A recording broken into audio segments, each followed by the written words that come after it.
तो आपको इस कहानी से कुछ ऐसा सीखने को मिलने वाला है जो आपको आपकी लाइफ में बहुत काम आने वाला है। इसलिए इस कहानी को अंत तक अवश्य सुने। लाइफ चेंजिंग गौतम बुद्धा की कहानी। दोस्तों, आज आपके पास जो कुछ भी है वो इसीलिए नहीं है कि आपकी किस्मत में इतना ही लिखा था या फिर आपकी किस्मत ही खराब है, बल्कि वो इसीलिए है क्योंकि आप इतना ही डिजर्व करते हैं। दोस्तों, यह प्रकृति बड़ी ही न्यायप्रिय है। यह उसे उतना ही देती है जितने का वह हकदार होता है। चाहे वो ज्ञान हो या धन, अभी आपके पास उतना ही है जितने की आप हकदार है। लेकिन अगर आपको इससे भी ज्यादा चाहिए तो आपको उसके काबिल बनना होगा। दोस्तों, ऐसा कौन सा गुण है जो आपको काबिल बनाता है? क्या आप उस गुण के बारे में जानना चाहते हैं? अगर आप जानना चाहते हैं तो आप गौतम बुद्ध के जीवन की इस कहानी को अंत तक ध्यान से जरूर से सुने। दोस्तों, इस कहानी को सिर्फ समझिएगा मत, बल्कि इस कहानी को अपने भीतर उतर जाने दीजिए। तो बिना समय को गवाएं, चलिए कहानी की शुरुआत करते हैं। गौतम बुद्ध के जीवन की शिक्षाप्रद कहानी जो आपका जीवन बदल देंगी। दोस्तों, एक बार गौतम बुद्ध को एक सभा में भाषण करना था और जब सभा का समय हुआ तब बुद्ध वहां आए और बिना कुछ बोले ही वहां से चले गए। तकरीबन 100 से भी ज्यादा लोग बुद्ध का उस सभा में इंतजार कर रहे थे और बुद्ध के इस तरह के व्यवहार को देखकर सभी लोग बहुत चौंके, लेकिन किसी ने भी बुद्ध से कोई भी प्रश्न नहीं किया। दोस्तों, अगले दिन फिर से सभा का आयोजन हुआ और दूसरे दिन सभा में लोगों की संख्या तकरीबन घट गई। इस बार तकरीबन 80 लोग सभा में बैठे हुए थे। बुद्ध सभा में आए, लेकिन इस बार भी बुद्ध ने वही किया, यानी बुद्ध इस बार भी आए और बिना कुछ बोले ही वहां से चले गए। लोग दोबारा से चौंके, लेकिन किसी ने भी बुद्ध से कोई प्रश्न नहीं किया।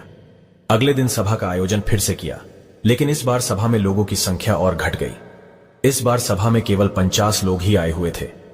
बुद्ध सभा में फिर से आए और उन्होंने इधर उधर देखा और बिना कुछ बोले ही सभा से चले गए। उसके बाद कुछ लोग क्रोधित भी हुए क्योंकि लोगों ने अपना काम छोड़ छोड़कर आए हुए थे, लेकिन किसी ने भी बुद्ध से कोई प्रश्न नहीं किया। अगले दिन फिर से सभा का आयोजन हुआ। दोस्तों, आप लोग जो इस कहानी को सुन रहे हैं, आप में से भी कुछ लोग मन ही मन यह कह रहे होंगे कि अरे कितनी बार सभा का आयोजन होगा, और आप लोगों को भी इस कहानी को सुनते वक्त इरिटेशन होना शुरू हुआ होगा। और जिन जिन लोगों को भी अभी इरिटेशन होनी शुरू हो गई है, उन लोगों को तो यह कहानी बड़े ध्यान से पढ़कर समझना चाहिए, क्योंकि यह कहानी आपके लिए ही है। अगले दिन फिर से सभा का आयोजन हुआ, लेकिन इस बार सभा की संख्या और ज्यादा घट गई थी, यानी इस बार सभा में सिर्फ 30 लोग ही थे। फिर उसके बाद बुद्ध सभा में आए, मुस्कुराए और फिर से बुद्ध ने वही किया, यानी बिना कुछ बोले ही वहां से चले गए। इस बार भी लोग बहुत क्रोधित हुए और इस बार लोगों ने पीछे से कुछ कहा भी और बड़बड़ाए भी, लेकिन बुद्ध ने उनके किसी भी प्रश्न का उत्तर नहीं दिया। दोस्तों, अगले दिन फिर से सभा का आयोजन हुआ और इस बार लोगों की संख्या बहुत ज्यादा घट गई थी, यानी इस बार सभा में कुल मिलाकर 15 लोग ही आए हुए थे। इस बार भी बुद्ध सभा में आए, लेकिन इस बार बुद्ध अपना आसन ग्रहण कर लेते हैं। फिर बुद्ध बोले और बुद्ध ने उन 15 लोगों को उपदेश दिया और वे 15 लोग ही बुद्ध के भिक्षु बन गए और आगे चलकर उन 15 लोगों ने ही बुद्ध के ज्ञान को अलग अलग दिशाओं में फैला दिया। फिर एक दिन बुद्ध से किसी ने पूछा कि बुद्ध, आप कई दिनों तक बिना बोले ही सभा से क्यों चले जाते थे? फिर बुद्ध कहते हैं कि मैं उन लोगों को खोज रहा था जो लायक थे, यानी कि पहले दिन 100 से भी ज्यादा लोग आए हुए थे, उसमें से ज्यादातर लोग सिर्फ आए हुए थे। उन्हें मेरे उपदेश से कोई भी मतलब नहीं था, वे बस आ गए थे। और उसमें से ज्यादातर लोग सिर्फ देखने और सुनने आए हुए थे कि सभा में क्या होता है। वे मेरे काम के लोग नहीं थे, क्योंकि वे लोग मेरे ज्ञान को औरों तक नहीं पहुंचा सकते थे। मुझे तो उन लोगों की खोज थी जो मेरे ज्ञान को जन जन तक पहुंचा सके। कई दिनों तक सभा से बिना बोले ही मैं इसीलिए चला गया क्योंकि मैं यह देखना चाहता था कि वे कौन लोग हैं जिनके भीतर वास्तव में प्यास है। जिन लोगों के भीतर में वास्तव में प्यास थी, वे लोग अंत तक जरूर रुके, और जो लोग बस ऐसे ही आ गए थे, वे लोग पहले या दूसरे दिन ही चले गए। जिनके भीतर धैर्य था, उन्हें मुक्ति का मार्ग भी मिला, और जो लोग जल्दबाजी में थे, वे लोग अब घर में बैठे हुए हैं। सवाल यह नहीं है कि मैं तुम्हें क्या दे सकता हूं, बल्कि सवाल यह है कि तुम क्या ले सकते हो। तुम्हारा पात्र कितना बड़ा है और कितने के तुम हकदार हो। जितने के तुम हकदार हो, उससे ज्यादा तुम्हें नहीं मिलेगा। फिर वह व्यक्ति बुद्ध से पूछता है कि बुद्ध लायक कैसे बने।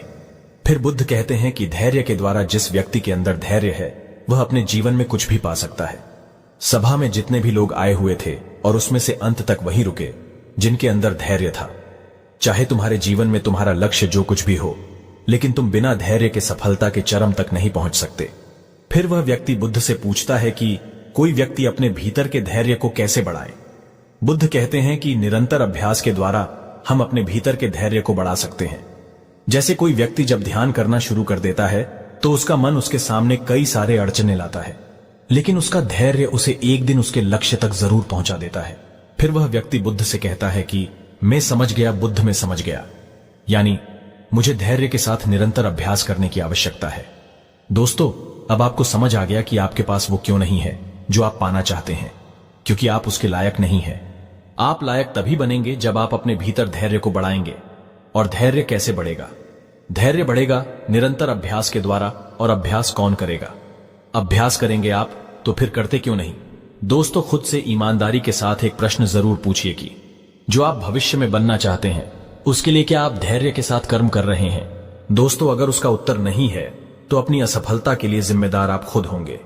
दोस्तों, आज की यह गौतम बुद्ध की शिक्षाप्रद कहानी आपको पसंद आई होंगी तो नीचे कमेंट बॉक्स में, साथ ही इस कहानी को अपने दोस्तों के साथ शेयर करना ना